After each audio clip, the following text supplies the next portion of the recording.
Welcome back to another episode of Iron Therapy. I'm Dave Palumbo, joined as always by Lesley Timbol, our RX Muscle staff psychotherapist. And Lesley, today we're going to have a show that I've been wanting to do for a while, and I just wanted to wait for the right time to do it. I think this is it.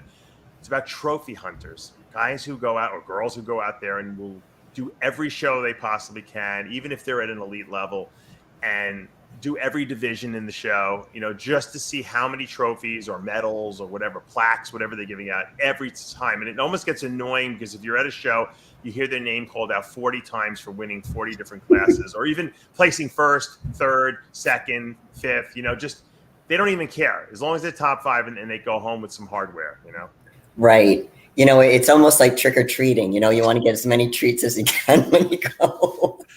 It happens a lot. I had a friend, and he's, this guy is a very dear friend of mine, and I love him to death, but he would do every New York, New Jersey show, and literally he would do I'm like, why are you doing novice still? I said, you've already won your class. I didn't win the overall at the novice, and the rule is you can still do novice, but you're not a novice. You've competed 400 times already. Right. Novice, open, Masters 35, Masters 45, Masters 40. He was in like 10 classes, and he wouldn't even win any class. He would be like second, third, fifth, fourth, but he would go home with 15 medals around his neck, and the promoters love it because he's given them like 40 different application fees, and but it can get annoying. And is there a psychological problem with that? Or, I mean, what's going on in people's heads who have to collect all those trophies?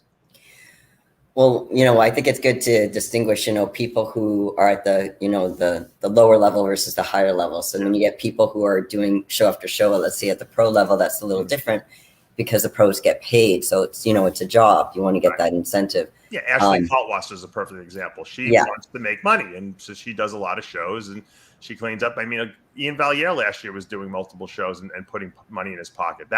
That's a job. Yeah. We have to distinguish. Absolutely. But we're not talking about those. And I'm not talking about, because the first show I did, I think I was in 5 categories because I didn't know if I was going to fit in figure or physique. Right. So I did both. And I did both the open. I forgot that, Lesley. You bring that up. And now these guys are doing classic and they're doing bodybuilding too. So they're doing both. And some of them are doing men's physique also. And so this guy's competing in literally 12 categories, 12 different divisions, 12 different, possible medals they can go home with. So I just wanted to kind of distinguish, for, when I did it, it was to find out where did the judges prefer me, because I wasn't sure, given my structure and shape and everything, would I be more of a figure girl or a physique girl? So I wanted that feedback. And obviously because of my age, I wanted to do open and the masters category. Oh, Lesley, are you really a trophy hunter? Is that what we're finding out here? Well, if we want to, trophy hunter is defined as doing it multiple times. Exactly. Yeah. So, I mean, once I figured out what division I went, I just stayed in that division. And I still do open and masters. So I'll do more than one, but we're talking about people who go across the board. Let's say they do know where their strengths are, but they still compete. Mm-hmm. Another issue is I met girls that were competing in figure that were clearly physique. And the judges were telling them that they should be in physique because of their structure and their muscle and their striations, to saying, hey, being in figure, you're actually getting marked down because of it. Yeah. But they still really love figure and they stuck with figure. So they don't do as well, but then, they keep going in all these categories, as far as they can. Mm-hmm. And it's learning how to be more tuned to, what the judges are saying. But, as far as the collection of trophies and the medals, apart from the money, we're not talking about the money piece, it's people wanting validation. It's one thing to saying, hey, I want to strive for a goal. And it's nice to have that validation of having a trophy or a medal of some sort, to kind of say, hey, this is a reflection of the efforts that you put into the show. Right. Well, and also I want to make another distinction too, for people who are going for pro cards, doing multiple divisions will increase your chances of getting a pro card. So that I understand too. That's different. I'm talking about like there's 2 situations. The guy he's in every regional show and he's doing every division because he wants, and he's placed before. And so he's just collecting, medals and trophies. Then there's the other guy who who has won the regional show, the national qualifier, but goes back every year and does it anyway, even though he's already qualified for nationals. He's already placed top 5 at nationals, but he's going back and doing the Mr. whatever show just because he's saying it's a warm up, but really he's going back for another trophy. And meanwhile, he's taking away a first place or overall from someone who's a new guy coming up. You know what I mean? And so that I also would consider a trophy hunter, because there's no reason for him to do the show. He doesn't need to requalify or anything like that. Just doing it for like a quote warm up, Right. I mean, and definitely people do warm up shows, which I advocate. But from this particular example, you don't need to do a warm up. I mean, you can't do a warm up show when you've already like almost won your pro card. It's like you're overqualified. Don't keep doing a regional show if you're at that level. Unless you took 5 years off. If you took 5 years off and you're not, and you got to qualify again, and you want to get some of the rust out, different story. But if you just placed second at the USA, and now you're going to do nationals, and you decide to jump in the Eastern USA the week before, and you're clearly, light years ahead of these guys, that's probably not a good, that's probably kind of a trophy hunter type thing to do. You know what I mean? Because you're taking a qualification spot away from someone, because they only the top 2 qualify in bodybuilding at a regional national qualifier. Plus, you could be taking an overall away from someone who, hasn't had a chance to win it, which is not a big deal. But if you're at a very high elite level, it's frowned upon. I had to requalify in 2000 because I had taken, I hadn't placed for like a year or so. They were placing me more poorly, and I felt bad doing the show. And I went and did it. I won the Metropolitan Championships, the overall. I got and I beat some guys that, I'm sure they wanted to win their class and everything. I was just way better than them. And then at the end of the show, Jim Mannion and Steve come up to me like, "You didn't have to do the show. We would have just let you qualify." I'm like, "Now you tell me." No one told me before I paid the application fee, but it is what. But it is. They have rules, so I had to do that. But that was the only time I ever did it, and I actually did feel bad about it, because I know what it was like coming up. I was like, when you're at that level where you might win an Eastern USA or Mr. whatever, Florida State, you don't want to see a guy who's like ready to turn pro just show up and blow everyone's doors off. It's just not fair in a sense. I mean, you will get those gifted people that do that, but for the most part, no. Like to your point, and again, we're talking about trophy hunters we're not talking about people who take a long time off and then they're going back in, they have to requalify. We're talking about people who do like a lot of shows every year, year after year after year. Well, my question is, where do you put all that stuff? Like, do you have as far as storage, when you're talking about, you want to hear where they put it? I'll tell you where they put it. I know a few people who are like that. They have trophy rooms. I have a computer room I'm sitting in here. The whole room is covered with their medals and trophies and plaques and accolades from bodybuilding, which is fine. Which is fine if you have the extra room. And some people are very proud of it. Now, my very, very dear friend Ron Norman, who's an accountant by trade, he has competed for 35 years. He just has a lot of stuff because he's been doing shows for a long time. He's not a guy who just would ever go into a show that was beneath him. As he got older, he started doing masters events, and so he started winning stuff for that too. He just has a lot of wins because he competed for so long. That's a different story. But there are some guys that have so much stuff they don't even know where to put it. You know what I did with all my stuff? I'm not advocating this. When I think I moved the first time, I just threw it all in the garbage. I kept one trophy. I said, "What's my most valued, trophy here?" And I kept that one, and that was it. And it was a second place at the USA or something like that, or the Nationals maybe. And that was it. And I got rid of everything else. And I think I gave a few to my cousins or something like that, the kids, because they loved the trophies and they saw the bodybuilder on there. And that's it. And that's fine. That was just my decision, because I don't like awards. I'm like, it's kind of like, I don't know. I feel very uneasy when I get an award. I don't know. It's like I don't know if I feel like I'm not worthy of it or what, but it makes me feel uncomfortable, like to win an award, like a little bit. Now, when I was competing, I wanted the award because I was trying to accomplish something. But after the fact, I felt that way. But that's just me. And that's fine. And I don't mind people having, let's say, whether it be a trophy room or trophy case. Again, when you're doing it year after year after year after year. We're talking about, let's say, one show and doing multiple categories, and we're doing that more than once over a period of time. That becomes excessive, and then it's what I get concerned about is just saying, okay, it's nice to have fitness as your goal, but if you're constantly competing, what kind of life do you have outside of that? If you're doing all these shows, trying to do as many shows as you can. And again, we're not talking about the pro level to make money. We're talking about, someone of a lower caliber. Yeah. But they're doing these multiple categories. Like for me, I tell people, once you find your lane, stay in your lane. Stay in your lane. Then you can focus. And that can be said for many things. But for people who don't, it's like they're lost. It's like they're trying to find their meaning of life in these things. And they keep going to the same thing, repeating it over and over again. And they're still not getting that deeper level of satisfaction. We call it superficial satisfaction because they're winning all these awards, which is great. But that deeper satisfaction of giving their life meaning isn't going to be all these categories every single show, for a period of years. It's an unhealthy way of looking at it. It's expensive too. And it's, you know what I mean? Now they charge what, like $200 a category, something like that. I mean, when I was doing it, it was $35, a category. Now it's like, at the national level, it could be $350, $400 per category. But I'm saying even at the local level, it's at least $100, I would think, per category. You do 5 categories, that's $500 you just spent, and the trophies are worth $20 probably a piece. So. And if you're a female, you've got your makeup, you've got your hair, maybe hair extensions, you got your nails, like there's all this other stuff. Yeah, very expensive. For women, it's way more expensive. I feel bad for you guys. Those bikinis you guys wear on the stage are how much are your suits when you buy them? At least $1,000.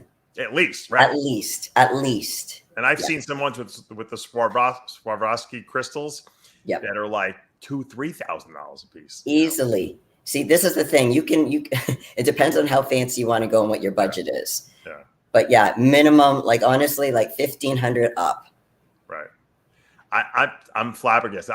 It's a great, I guess when women got into who would do seamstress stuff or maybe make, suits, bikinis, when they first got into it years ago, they probably never, ever anticipated the level that it's at now. I know CJ's been doing this for years and making suits.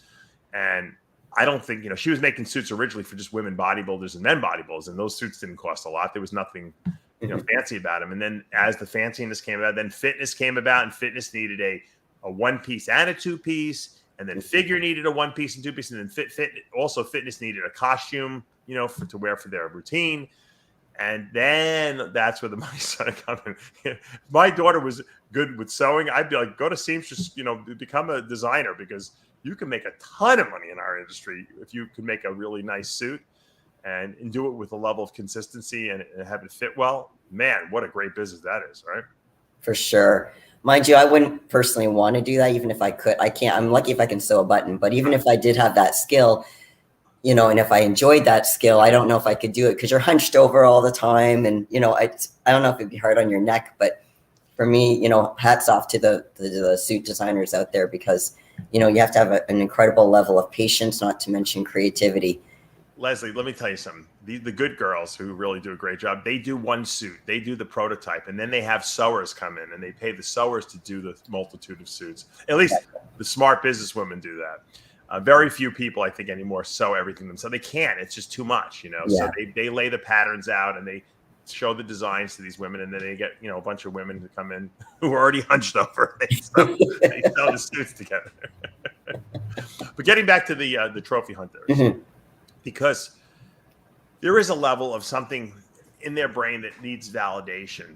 And like you said, it's a very fleeting validation, because you could win an overall at a show. And I tell people right after they win, I help a lot of people. They win a show. I'm like, you know what? Enjoy this win. Savor it. Go out. It's only going to last a couple days, because in 2 or 3 days, no one's going to give a shit anymore. And no one's even going to remember that you won the show except you. Right. And then you're going to be looking for the next thing to do to try to make you feel good, and you're going to want to get bigger, or maybe you have another show down the road. So it's like almost like an empty satisfaction. And I think even if you win 10 medals, what are you going to try to do, win 11 next time? Or it's like you can't outdo it. It's a weird thing. I mean, what if someone came to you, and I don't know if anyone would ever come to you with this, and said, look, you know what, Lesley, I'm addicted to competing. I can't stop. I'm going bankrupt. I'm competing every weekend. I'm doing 8 divisions. It's costing me, $1,000 per weekend. I can't stop. What can I do? How would you start a session with someone like that? Well, first of all, I want to find out when they started competing, what made them want to compete. Yeah. I love it. I love muscle. I love the whole thing, the whole, getting lean and feeling good about myself, and then, making progress every time. And, I love going up there and competing against other people. And, that's the typical response, I would think. And that's great. I mean, there's nothing wrong with that, but just saying, what about other sources in your life as far as getting that level of satisfaction? When we're talking about, getting, for building muscle, here's the thing. You can build muscle and be lean and not ever compete. Right, sure. But, what is it about the competing piece that gives you that good feeling? Validation. And that's the validation part. Instead of talking about, well, where else do you have validation in your life? I don't. Okay, well, let's look at that. My wife tells me I'm an idiot, yeah. My parents, are useless, yeah. That's the only validation I get, yeah, pretty much. And then it's about getting another purpose. It's like I tell people, when you're an athlete, there's nothing wrong with having the role of the athlete. But if that's your only piece of identity, sure, that's an issue. It's having balance, because when you don't have that balance, let's say for people who retire, whether they choose to retire, they're forced to retire because of whether it be injury or illness or whatever, right, you have to have another identity. Now, I don't mean, you have to be something completely different. There are some people who are, let's say, they're coaches. You can still be in the fitness industry. If you can have something outside the fitness industry, I think that would be a nice compliment as far as giving you a little bit more balance. But it's having other things in your life. If it's just 24/7, the gym and competing, and that's it. And I'm talking about 365 days of the year. I'm not talking about getting ready for a show. Yeah. That's a problem. Yeah. That becomes, an obsessive thought, and the compulsion is the competitive, that compulsive need to compete for that validation. Right. We can get validation in many different ways, but sometimes people don't know how, or they've never been validated. Let's say when they were growing up, maybe they had abuse in their childhood. And the first time that they got validation was when they got the feedback when they did their first show. And that's when it started the cycle. If that's the case, we can look at that and kind of uncover, well, let's see what else you can do. Doesn't mean you have to stop competing, but let's bring a little bit more balance into your life. I think it has a lot to do sometimes with people feeling like they don't look good. And when I say don't look good, is maybe facially they don't feel like they look good, or they were never told they were a good looking person. And when they get in shape and they get tanned up and then they get validated for, hey, you're the best body on stage, it kind of can override that a little bit in a very temporary way, because they still feel like they're not good looking inside. But it's a temporary, like, hey, I'm not so bad, type of thing. And I think that will get them past that. And then they keep doing it because they want more and more value. It's like wanting attention from some girl that won't give you attention, but yet you know that she likes jewelry, so you buy her jewelry all the time and she pays attention to you. But unless you keep buying her the jewelry, she's not going to pay any more attention to you, right? So it's like you're in this vicious cycle of eventually I'm going to run out of money, Well, some guys don't run out of money, but it becomes an addiction. It's kind of like they need their fix. Yep. Their fix is doing these shows. Yeah. So temporary, they'll feel good for like 2-3 days, whatever, when they get the pictures and they post it. Then what? So how did they get past that? How do you tell someone who doesn't feel like they're attractive outwardly to get past, doing this? Let's say that's like a person who comes to you as problem. You know what? We got to the bottom. I feel like I'm ugly, and I'm not saying I feel that way. I'm saying right. No one comes to you and says that way. Says that I feel like I'm ugly. This is the only way that I get validation. I from and feel good about myself. What could I do to get past this? What do you recommend? Well, as far as feeling good about yourself, there's an external and an internal. So if you don't look good on the outside, let's look at what you can do on the outside, but let's also look at what you can do on the inside. Because the thing is, I've met a lot of attractive, like they want to call it, like physically, aesthetically pleasing people. They're not so nice people on the inside. Yeah. Do you want to be like that? Do you want to be an attractive person who's actually an asshole? Like, it's kind of, or do you want, this person might have a lot of friends. They might be a great guy, but they just don't feel comfortable in their own skin. And that's the problem. And so, that's a hard problem to work through, because to make someone realize, it doesn't matter what anyone thinks about me. Hey, I'm a well-liked person. People want to, spend time with me. I have a lot of friends. I just, it's a thing that they don't feel good about, See, this is the thing where there's a disconnect. a disconnect between what other people are saying that, hey, you're a really good person. They're saying, no, I'm not, I'm a dirtbag, or, I'm not that. They put themselves down. Like people who can't take compliments, Dave, that they're not able to accept sometimes the positive that people tell them. Right. And they reject that. And it's just saying, okay, why are you rejecting that? Let's look at that. Because if you were to accept that, what would that mean to you? And we kind of delve down deep. And they said, well, really, and then stuff can come up like imposter syndrome, because people think, well, if they really knew who I was, they wouldn't like me anymore. Yeah. Well, let's really dive into that. What wouldn't they like about you? So I would really go down that rabbit hole with them, because a lot of times people get stuck, Dave, because they do a little bit of self-analysis, but then they get stuck and they don't go any further. And I help them go further, because that makes a difference. They have to understand their deeper why they're thinking this way before we change it. It's not just about saying, well, you shouldn't think that way. No, let's go down. Let's go down deep and find out your why to uncover it. So we're making a joke out of, this trophy hunting thing, but really these people have usually deep down injuries. They feel somehow something is damaged inside them, and that's probably why they're doing it. So those people, if you're listening to this and you happen to fall into that category, you might want to reach out to Lesley or to someone and talk through it, because there's probably a deeper rooted problem that is leading to what this trophy hunting, phenomenon that we see out there is happening. And I'm sure no one wants to be called a trophy hunter, and they'll try to rationalize it. Oh, I had to do it because I had to qualify, or I didn't, I never won this novice. I can do the open. They got a million excuses, you know what I mean? But deep down, like you said, if you like competing, that's fine. Do one category. You know what I mean? You don't need to do 15 categories, out there, every single show, So, and some people aren't even aware of what the deeper issues are. And that's what I help them do. Right, because, sometimes we go into what we call denial. We don't want to accept the truth or do that internal work.